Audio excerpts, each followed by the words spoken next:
Hey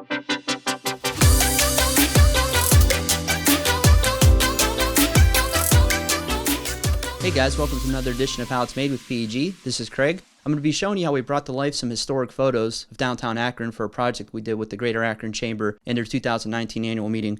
So let's go ahead and show you part of the video.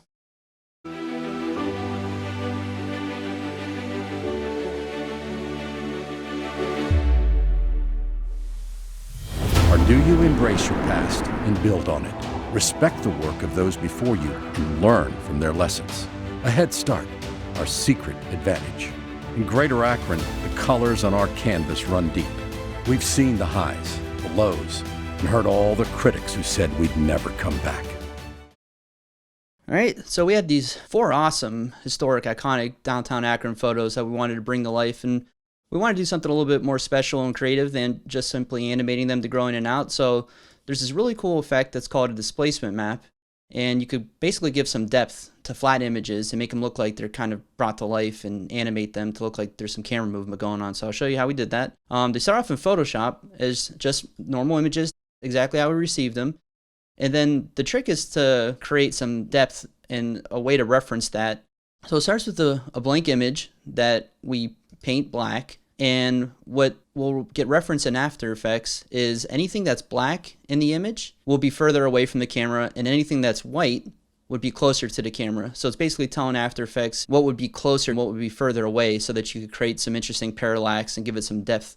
So with this example, if I just lower the opacity of the image, you could see what's underneath it. And what's white is closest to the camera, so these corners of the building are closer, and then the further we go back to the background and to the furthest part of the buildings, they kind of gradually fade from white to gray to black. And you could also see we had some foreground elements like this light post and the people here that we also thought were closer to the camera than what was related to in the back. I'll show you some of the other examples too. This one, it was just a simple kind of move around this corner here. So we painted the corner of this and then the edge of the ground, and I'll show you other things we did in After Effects with that one. With this one, you would think, you know, it's just a straight gradient from white to black because it's in the air and this is what's closer and this is what's further back. But to sell the effect of depth and a parallax, what we did was we decided to paint the corners of the building and bring them a little bit whiter. It's a little bit harder to see. If I zoom out a little more, you could see the differences in the brighter parts of that area and the darker parts of that area. So as the camera moved, it kind of created some more depth and parallax. And here's one with the Civic. Started off with something like this because I wanted to try to do something cool with the signs here, but it just wasn't working out great. And a lot of it is just kind of experimenting and kind of getting a look that you like. So this one was just a simple gradient that went from this corner to that corner so that the people rose up and then the buildings kind of would fall down. So I'll show you how that's animated in After Effects. We have the composition here, and there's a lot of animation that's happening, but I'll show you how the displacement map works first, and then we'll get into the effects from there. So here's the image. If I scrub back and forth, you can see the move that's happening. But basically what After Effects does is it takes this image and then it looks at the displacement map, so that black and white image that we have, which is here, and then it decides to dictate what's closer to the camera and what's further away from the camera. So you can see the displacement map effect here, and then when I kind of slide the effect, you can see how the peak of this building is moving up faster than what's behind it, and that's because that peak has more white in it. And then there's also some other effects that are going on.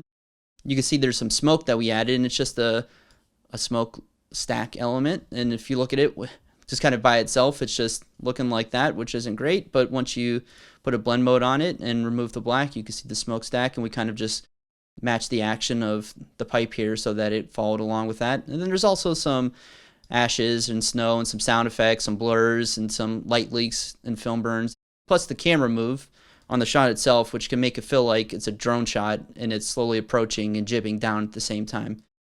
Another example was the street that I was talking about, where we kind of crept around this corner, and you can see it kind of feels like we're walking down the sidewalk here. Another thing that we did to kind of sell this effect was we took these two guys over here and we just pushed them out to the right so we could kind of create this little opening for the camera to go down. And then there's some blurs too to make it look like the lens focus is changing. It's usually about just kind of experimenting and seeing what looks best with the displacement map. So if I just click and drag the sliders to see how it looks, like we could have did a move like this, but we wanted to mix up the moves in the video because the last one was a tilt, so we did one more of like an orbit. I'll jump into another example. So now that you kind of have an idea of how the effect works, you can kind of see what's going on here. Then also you might have guessed that I also cut out this car to kind of slowly push in. And then these buildings are moving up faster than the buildings in the background, which sells the effect. And it was a lot of experimenting and playing around with things to try to get the look we like, because this effect could make some crazy distortions and things that you wouldn't want to see in a video. But it's all about kind of playing around with it, making it real nice and subtle so that it kind of can look very real and natural.